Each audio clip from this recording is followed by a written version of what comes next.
terkait dengan persiapan pelaksanaan seleksi ini. Yang saya juga banggakan teman-teman dari BKN, Badan Pegawai Negara, ada Pak Kapus PPSS, dan teman-teman dari Humas, serta ada Ibu Direktur Infrastruktur Teknologi Informasi, tadi saya lihat ada Bu Jumi, dan rekan-rekan semua.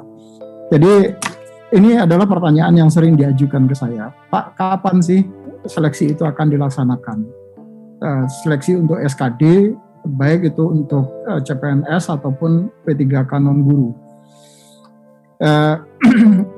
Dari jadwal yang dulu pernah kami sampaikan kepada teman-teman yang juga melalui press conference, di mana waktu itu kita merencanakan akan dilaksanakan di bulan Agustus ini, akhir Agustus ini. Namun ternyata kita tahu bahwa selama bulan Agustus ini sudah dilakukan beberapa kali perpanjangan terkait dengan PPKM, dan hari ini pun kita sebetulnya dalam kondisi PPKM level 4. DKI sudah turun ke level 3. Nah, rencana pelaksanaan seleksi itu sendiri akan dimulai nanti di tanggal 2 September 2021. Ini adalah khusus untuk titik lokasi yang ada yang dimiliki oleh BKN. Karena titik lokasi yang dimiliki BKN relatif sudah siap semua, baik itu secara infrastruktur maupun jaringan teknologi dan komunikasinya. Kita tahu bahwa pelaksanaan seleksi ini akan dilaksanakan secara daring, jadi secara online maksud saya, sehingga ketersediaan jaringan teknologi informasi dan komunikasi itu menjadi sangat penting. Yang kedua adalah untuk titik lokasi mandiri yang diselenggarakan oleh instansi, itu akan direncanakan pada tanggal 14 September 2021. Atau ini tentu saja bisa lebih cepat atau bisa lebih lambat. Bisa lebih cepat apabila instansinya kemudian sudah lebih siap. Jadi mereka melaksanakan lelang untuk ketersediaan sarana-prasarananya sudah lebih siap, maka bisa saja kemudian pelaksanaan seleksinya lebih awal dari tanggal 14 September 2021. Tanggal 14 September ini adalah mostly hampir sebagian besar instansi sanggupnya adalah tanggal 14 mulainya. Tetapi tadi di dalam rapat koordinasi kami dengan seluruh instansi tadi pagi, dan ada yang kemudian sudah siap sebelum tanggal 14. Nah, bagi instansi yang sudah siap sebelum tanggal 14 tentu masih bisa saja dilaksanakan, tetapi setelah dilakukan audit terhadap teknologi informasi dan komunikasi di titik lokasinya, supaya pelaksanaan seleksi ini betul-betul bisa kita lakukan secara transparan dan bertanggung jawab. Nah, BKN secara bertahap telah menginformasikan kepada seluruh instansi terkait dengan kuota jadwal dari seluruh instansi, baik itu di titik lokasi instansi BKN maupun kemudian ada jadwal-jadwal yang akan dilaksanakan secara mandiri yang mereka sudah siap. Nah, selanjutnya nanti penjadwalan bagi instansi yang titik lokasi mandiri yang belum siap itu akan disusulkan kemudian. Nanti detailnya berapa banyak yang sudah saya tanda tangani jadwal dari semua instansi. Kalau instansi pusat sudah lebih dari 40 instansi pusat yang sudah disampaikan, nanti detailnya Pak Kapus PPSS akan bisa menyampaikan. Dan untuk instansi daerah juga sudah lebih dari 400 instansi daerah yang jadwalnya sudah kami sampaikan ke seluruh instansi. Nah, yang kedua adalah ini pola koordinasi nanti. Jadi saya tahun ini akan mencoba pola koordinasi secara berjenjang, baik itu untuk instansi pusat ataupun di instansi daerah, karena target grupnya ada di dua instansi ini ya, baik itu instansi pusat ataupun di instansi daerah. Di dalam pelaksanaan seleksi nanti tentu saja karena waktunya akan sangat mepet, karena kalau kita mulai di tanggal 2 September ini, maka ada potensi pelaksanaan seleksi itu sendiri akan berakhir di bulan Desember. Tetapi kita akan berusaha semaksimal mungkin pelaksanaan seleksi sampai dengan pengumuman hasil seleksi CPNS ini bisa dilakukan di akhir Desember, sehingga nanti di awal Januari itu sudah langsung penetapan NIP bagi peserta yang sudah lulus seleksi. Nah, kemungkinan besar nanti ada wilayah-wilayah yang bisa dilaksanakan 3 sesi per hari, tetapi ada juga yang bisa dilaksanakan 4 sesi per hari.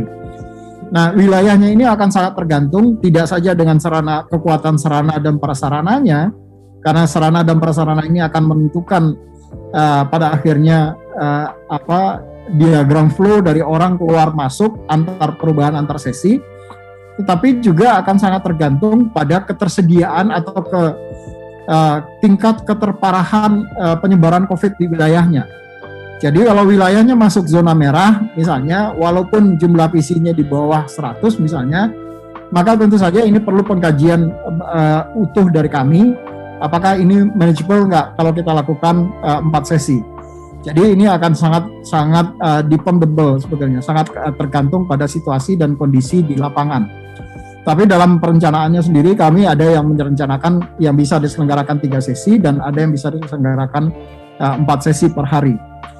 Dan bagi instansi-instansi yang kemudian karena kita meminimalisir pergerakan orang antar lokasi, antar provinsi, maka bagi instansi yang kemudian tidak bisa menghadirkan petugasnya di titik lokasi, maka mereka dibutuhkan untuk memberikan surat kuasa penyelenggaraan seleksi ini kepada Badan Kepegawaian Negara yang sudah dicantumkan di dalam Peraturan PKN nomor 2 tahun 2021. Nah, ada beberapa hal yang mereka harus wajib untuk mengisi. Pertama adalah mereka harus mendeklar bahwa dirinya berada dalam kondisi sehat.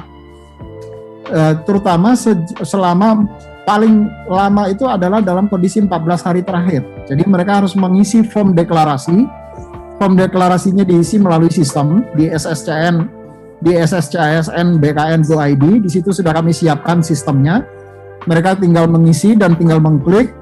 Nanti tinggal bisa dicetak dan ditampilkan atau disampaikan kepada petugas registrasi pada saat yang bersangkutan akan mengikuti seleksi. Kemudian ini kalau skenario awal, beberapa titik lokasi nanti yang akan diselenggarakan 3 sesi. 3 sesi itu akan dimulai dari jam 6.30 sampai dengan jam 8. Kemudian ada pelaksanaan seleksinya sendiri akan mulai jam 8. Jadi 6.30 sampai jam 8 itu lebih ke arah administrasinya.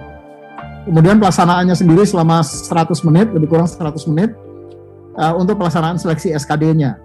Kemudian kita break karena akan ada penyemprotan disinfektan di seluruh sarana dan prasarana ruangan yang dipakai, termasuk peralatan yang digunakan. Itu akan ada penyemprotan disinfektan, dan kemudian baru mulai lagi registrasi atau administrasi untuk sesi kedua. Dan seleksinya sendiri akan dimulai jam 11 sampai dengan jam 12.40, lebih kurang sekitar 100 menit untuk sesi kedua. Begitu seterusnya, nanti ada penyemprotan kembali selesai sesi 2, penyemprotan kembali, kemudian dinetralisir kembali seluruh sarana dan prasarananya. Ini adalah titik lokasi yang diperkirakan akan bisa dilaksanakan 3 sesi, tapi kembali akan sangat tergantung pada kondisi di lapangan nanti. Ini adalah beberapa lokasi yang bisa kita laksanakan 4 sesi per hari, hanya saja kembali sesi-sesinya akan sangat tergantung pada situasional di lapangan nanti. Nah, khusus untuk SKD CPNS di hari Jumat itu hanya dilaksanakan 2 sesi. Jadi ada sesi pagi dan sesi siang karena banyak waktu terpotong dengan sholat Jumat.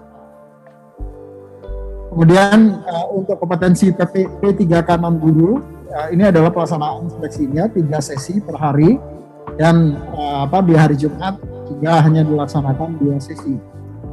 Mekanisme atau prosedur pelaksanaan seleksinya sendiri mulai dari yang bersangkutan datang sampai dengan yang bersangkutan selesai melaksanakan ujian itu sudah dituangkan di dalam Surat Edaran Kepala BKN nomor 7 tahun 2021 tentang prosedur penyelenggaraan seleksi dengan metode CAT BKN dan protokol kesehatan pencegahan dan pengendalian COVID-19.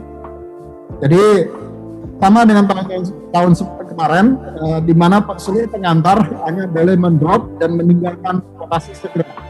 Dan seluruh peserta antri untuk melakukan scanning suhu tubuh, kemudian melakukan pemeriksaan dokumen dan pemberian PIN registrasi. Nah, pada saat pemeriksaan dokumen tadi, mereka harus melengkapi beberapa persyaratan yang disampaikan oleh teman-teman di BNPB di dalam surat persetujuan BNPB terkait dengan pelaksanaan seleksi ini. Apa saja nanti akan saya sampaikan di belakang. Kemudian mereka mendapat, setelah seluruh persyaratannya terpenuhi, maka kemudian akan ada pemberian PIN registrasi kepada peserta, dan mereka kemudian setelah mendapatkan PIN registrasi, mereka menitipkan barang di loker yang sudah disediakan. Lokernya dalam kondisi steril tentu saja, dan dilakukan pemeriksaan suhu badan dengan menggunakan metal detektor, dan peserta menunggu di ruang steril. Kemudian setelah beberapa saat di ruang steril, mereka baru masuk ke ruang ujian untuk mengerjakan ujian. Nah, masuk ke ruang ujian juga harus dengan antri yang benar, dengan tetap menjaga jarak, supaya tidak terjadi penyebaran COVID-19 sepanjang dari ruang steril menuju ke ruang ujian. Nah, selesai ujian,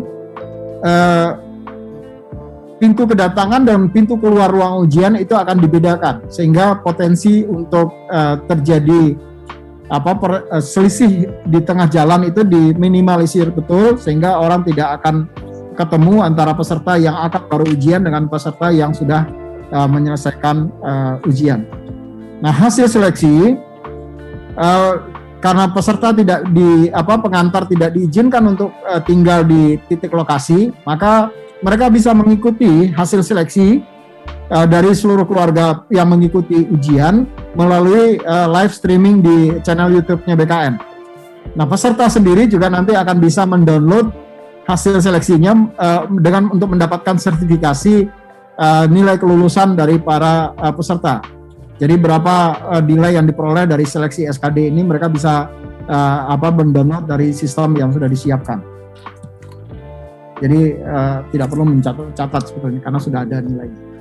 Nah, ada pertanyaan dari teman-teman wartawan ke saya terkait dengan bagaimana nanti kalau peserta yang terkena COVID atau positif COVID. Mereka wajib untuk melaporkan kepada instansinya, sehingga nanti peserta tersebut bisa dijadwalkan ulang untuk mengikuti seleksi. Nah, kebenaran informasi yang disampaikan oleh peserta kepada kita, pada panitia, baik itu panitia instansi maupun Panselnas, itu akan sangat menentukan apakah kita betul-betul bisa melaksanakan seleksi ini dengan menerapkan protokol kesehatan dengan ketat atau tidak. Prinsipnya adalah tidak ada peserta semaksimal mungkin. Kami tidak akan merugikan peserta.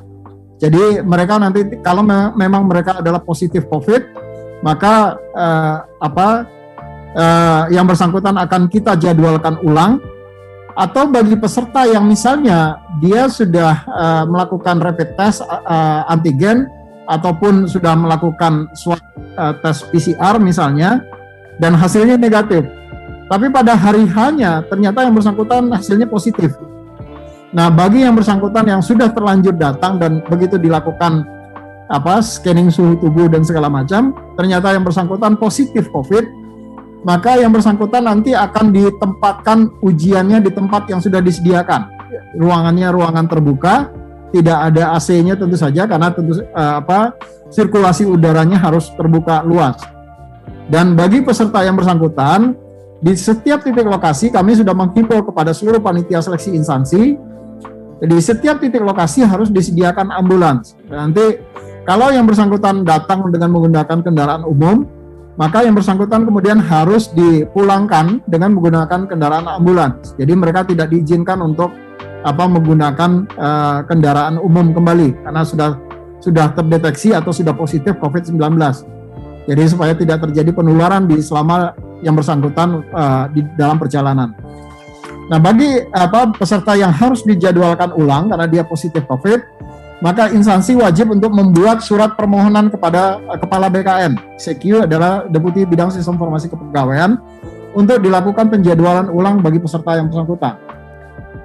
Nah, ini adalah beberapa hal di dalam rekomendasi Ketua Satgas COVID-19 dengan nomor surat B115 Kepala Satgas PD.01.02/8/2021. Yang pertama, Ketua Satgas mewajibkan semua peserta harus melakukan swab test, rapid test PCR dalam kurun waktu yang masa berlakunya adalah 2 kali 24 jam. Atau rapid test antigen yang kurun waktu berlakunya adalah 1 kali 24 jam dengan hasil negatif atau non-reaktif. Yang pelaksanaannya wajib sebelum mengikuti seleksi calon aparatur sipil negara 2021. Jadi kalau misalnya dia mengikuti seleksinya besok misalnya, maka paling tidak hari ini mereka sudah mengantongi hasil rapid test antigen. Jadi disesuaikan kira-kira 1 kali 24 jam waktunya. Kemudian seluruh peserta diwajibkan untuk menggunakan masker 3 lapis atau 3 play. Dan ditambah dengan masker kain. Jadi ada double masker.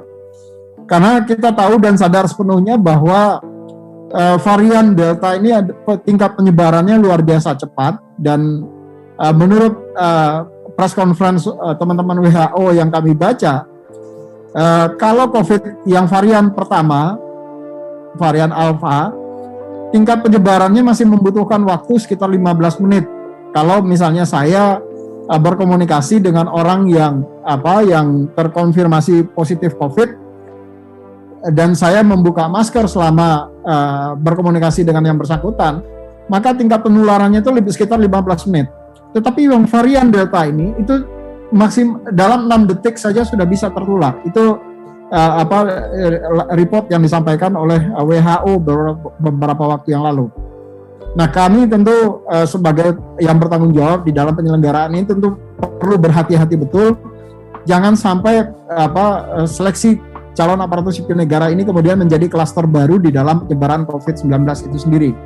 Jadi ini yang kami juga minta kerjasama dari seluruh peserta, bahwa mereka juga harus melaksanakannya dengan tertib, dan tentu kalau yang bersangkutan kemudian tidak menggunakan masker yang double, nanti kami tadi sudah meminta panitia juga untuk menyediakan masker di titik-titik lokasi, sehingga kalau masih menggunakan 1 lapis ya nanti mungkin bisa ditambahkan 1 lapis lagi agar yang bersangkutan betul-betul bisa memastikan bahwa yang bersangkutan tidak menularkan kepada yang lain kalau misalnya dia terkonfirmasi positif COVID. Kemudian menjaga jarak itu tetap physical distancing minimal 1 meter, dan cuci tangan dengan sabun ini adalah yang sudah normal kita lakukan. Dan ruang kegiatan juga maksimal diisi hanya 30% dari kapasitas normal ruangan. Jadi ini yang perlu kita secara bersama-sama. Nah, khusus untuk peserta yang seleksi di wilayah Jawa, Madura, dan Bali, maka yang bersangkutan wajib sudah mengikuti vaksin dosis tahap pertama. Jadi ini yang teman-teman Satgas meminta khusus bagi peserta Jawa, Madura, dan Bali, mereka wajib untuk sudah mengikuti vaksin dosis pertama. Namun demikian, kami sadar betul bahwa tidak semua orang kemudian kan bisa divaksin. Nah, kalau ada orang yang tidak bisa divaksin, misalnya ibu hamil atau menyusui, kemudian penyintas COVID yang waktunya belum 3 bulan, kemudian orang yang komorbid yang kemudian tidak bisa divaksin, maka yang bersangkutan wajib untuk membawa surat keterangan dokter yang menyatakan bahwa peserta tersebut tidak bisa divaksin. Jadi mereka masih tetap diberikan kesempatan, tapi harus membawa surat keterangan dokter yang menyatakan bahwa mereka tidak bisa divaksin karena beberapa alasan. Kemudian wajib vaksin ini di daerah Jawa, Madura, Bali itu seluruh instansi itu harus segera berkoordinasi dengan Satgas COVID setempat untuk memastikan ketersediaan vaksin dan memobilisasi percepatan vaksinasi. Ini tadi juga sudah kami himbau kepada seluruh instansi waktu kami rapat koordinasi tadi pagi. Dan apabila ketersediaan vaksin pada H-3 itu ternyata tidak mencukupi, maka pansel instansi itu dapat memutuskan, tentu setelah berkoordinasi dengan kami di pusat, apakah peserta tadi wajib atau tidak wajib mengikuti vaksin. Kami tentu saja sangat mendorong bahwa prinsip utamanya adalah kita tidak boleh merugikan para peserta. Jadi ada memang kebijakan pemerintah yang harus kita penuhi, kita laksanakan secara bersama-sama, tetapi juga pelaksanaan agar upaya untuk mencegah penyebaran COVID ini betul-betul bisa kita minimalisir, maka kerjasama dari semua pihak tentu sangat diharapkan dalam hal ini. Jadi bagi instansi-instansi yang kemudian ketersediaan vaksinnya di wilayahnya sangat rendah sehingga diperkirakan tidak mampu mencukupi kebutuhan peserta, maka mereka bisa bersurat dan nanti akan kita putuskan apakah peserta tadi wajib atau tidak wajib vaksin. Sangat ini yang tadi juga sudah kami himbau kepada seluruh instansi.